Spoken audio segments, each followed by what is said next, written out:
Speech में finance minister ने 4 बरादरियों का जिक्र किया।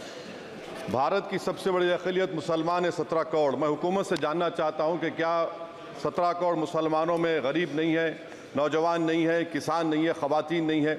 वतन अजीज़ में सबसे गरीब मुसलमान है, सबसे ज़्यादा नाखवानगी मुस्लिम ख़वातीन में। AIDS और PLFS का डेटा ये बताता है कि मुसलमानों में सबसे कम असासे हैं और कंजम्पशन लेवल दूसरे मजहबी ग्रुपों के बनिस्बत सबसे कम है। तालीमी इदारों में मैडम 15 और 24 साल की उम्र में भर्ती एनरोलमेंट में मुसलमानों की सिर्फ 29%, शेड्यूल कास्ट की 44%, हिंदू OBC के 51% और हिंदू अपर कास्ट की 59% है। हायर एजुकेशन मुसलमानों का एनरोलमेंट सिर्फ 5% है। PLFS का 2018-19 का डेटा वेज एम्प्लॉयज़ बताता है कि मुसलमान 22% थे, 2022-23 में 15% हो चुका है। सेल्फ एम्प्लॉयमेंट में मुसलमान हिंदू सिख से ज़्यादा 58.4% है। रेगुलर वेज एम्प्लॉयमेंट में सबसे कम मुसलमान है 15% और कैजुअल लेबर में सबसे ज़्यादा मुसलमान 26% है। तो मुसलमानों का शेयर रेगुलर एम्प्लॉयमेंट में लॉस हो रहा है एम्प्लॉयमेंट का। मुसलमान नौजवानों का ना रोज़गार मिलता है, ना तालीम के मौक़े, ना हुकूमत उनको कोई तरबियत सहूलत दी जाती है। मैं मोदी हुकूमत को एक मुसलमानों का एक अछूत बना दिया है, ना कोई सियासी नुमाइंदगी है, ना मुल्क की तरक्की में इनका कोई हिस्सा दिया जा रहा है। मैं मैडम माइनॉरिटी वेलफेयर मिनिस्ट्री में 2023-24 में 38% की बजट में कमी कर दी गई, 5,000 से 3,000 करोड़ कर दिया गया। इस साल के बजट में सिर्फ चंद 100 करोड़ का इजाफा किया गया, मगर 23-24 के बजट के लेवल पर पैसे मुख्तसर नहीं किए गए। ये मोदी हुकूमत की बदनीयती और झूठा कमिटमेंट है, झूठा कमिटमेंट अक़लियतों के ताल्लुक से। तालीम के उस अक़लियती स्कॉलरशिप मैडम अक़लियतों के गरीब तलबा और तालिबात को दी रकम में कमी कर दी गई। 2019 में मोदी ने कहा था कि 1 करोड़ स्कॉलरशिप दिए जाएंगे, अब सिर्फ 58 लाख दिए जा रहे हैं। 47% अक़लियती एप्लीकेंट्स को हर साल स्कॉलरशिप से महरूम कर दिया जा रहा है। 10 साल से मैं कह रहा हूं कि डिमांड ड्रिवन करो। डिमांड ड्रिवन के लिए सिर्फ 3,000 करोड़ की जरूरत है, मगर ये हुकूमत सच्चाई को और ईमानदारी से काम नहीं कर रही है। 2007 और 8 से माइनॉरिटी स्कॉलरशिप का नंबर इजाफा नहीं हुआ है। Pre matric scholarship madam Kundu committee ने कहा कि मुसलमानों में drop out rate primary level पर होता है, तो हुकूमत ने 9th क्लास से प्री मैट्रिक स्कॉलरशिप पैसे दे रही है। NDMC की इक्विटी मैडम 800 करोड़ एक मजाक है। PMGAV के में 910 करोड़ दिए गए। सारी दुनिया जानती है कि जहां मुसलमान बसता है गांव में, शहर में, वो अंडर डेवलप एरिया है और आप मजाक करें ऊँट के मुंह में जीरा देकर। हज में 97 करोड़। हज कमेटी एक रिश्वत का मरकज बन चुका है। प्राइवेट टूर ऑपरेटर्स के एक लाइसेंस के लिए पैसे देना पड़ता है, बिल्डिंग सिलेक्शन के लिए पैसे देना पड़ता है, मीना मुजदलफा में कंपनी के सिलेक्शन के लिए पैसे देना पड़ता है। मैं हुकूमत से मुतालबा करता हूं कि ख़त्म किया जाए और CBI से इंक्वायरी करवाई जाए।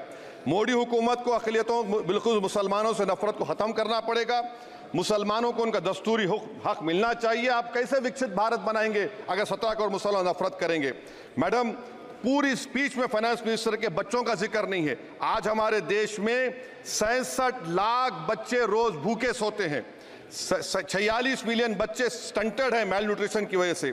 25 मिलियन बच्चे वेस्टेड हैं। मासूम बच्चों की यह बदकिस्मती और बदबख्ती है कि एक शख्स चाय बेचकर वजीर आजम बन गया। LTC long term capital gain tax madam was decreased from 20 to 12.5%. However, the indexation benefit has been removed and won't apply to any property purchased after 2001. This will be detrimental to the growth of real estate, limit household capital formation and impact employment generation in construction sector. This change in LTCG is a quasi-wealth tax on household, particularly the middle class. Internship program madam 5 साल में आप 1 करोड़ लोगों को intern कराएंगे, यानी एक company को 4,000 लोगों को ट्रेन करना पड़ेगा। मुझे बताइए क्या ये बड़ी कंपनी का माने क्या है? It is unachievable. Will it be based on market cap, revenue, employ size? Maybe prime minister Modi is saying to Agniveer to do internship after 4 years of service in armed forces. Madam, 21 billion people have given up all hope and stopped looking for jobs. This brings down to 9% eligible population that is either employed or they're looking for jobs. Maybe finance minister can introduce a Berozgar tax and tax unemployed as well. No significant increase for social welfare, healthcare. It looks like Prime Minister Modi is saying देश की middle class की संपत्ति पर पहला हक हमारे alliance का है. In real terms, when adjusted to inflation, the allocation of health ABPMJ has declined.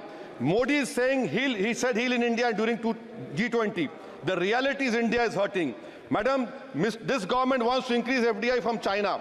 Is the Prime Minister not concerned that our armed forces cannot patrol 26 patrolling point out of 65 in Ladakh? Maybe the Prime Minister wants the Chinese monopoly Indian markets. Import from China have crossed 101 billion 2024. Prime Minister Modi says Khelo India, but in reality the budget has shown that Modi government policy is Jhelo India.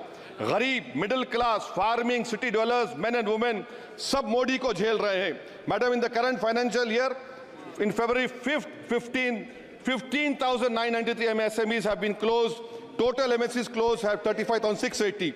Andhra Pradesh bifurcation. This parliament passed a law. For last 10 years, Modi government has shown their intellectual dishonesty in not giving ITR, IIM, Bayaram Steel Factory, Railway Corridor Hazipet, recognition of Palmaru as national education project. This shows intellectual dishonesty of this government. Madam, I end my speech by quoting a famous poet, and I'm amending certain verses. 133 crore इंसानों जिंदगी से बेगानों सिर्फ हुक्मरानों ने हक तुम्हारा छीना है खाक ऐसे जीने पर ये भी कोई जीना है बेशऊर भी तुमको बेशऊर कहते हैं सोचता हो ये नादान कैसे हवा में रहते हैं 133 करोड़ इंसानों कब तक ये खामोशी चलते फिरते जिंदानों गरीब खवातीन नौजवानों किसानों से रोने की सदाएं आती हैं जब शबाब पर आकर खेत लहलाता है किसके नयन रोते हैं कौन मुस्कुराता है काश तुम भी समझो काश तुम भी जानो किस कदर भयानक है जुल्म का ये ढब देखो रख से आतिश व आहन देखते ही जाओगे होश में ना आओगे और अनएम्प्लॉयमेंट पर अभी बोला गया नौकरियां दे रहे हैं तो शायर ने इनके बारे में अच्छा कहा कि फूल शाखों पर खिलने लगे तुम कहो जाम जिंदों को मिलने लगे तुम कहो चाक सीनों के सिलने लगे तुम कहो इस खुली झूठ को जहन की लूट को मैं नहीं मानता मैं नहीं जानता शुक्रिया मैडम माननीय सदस्य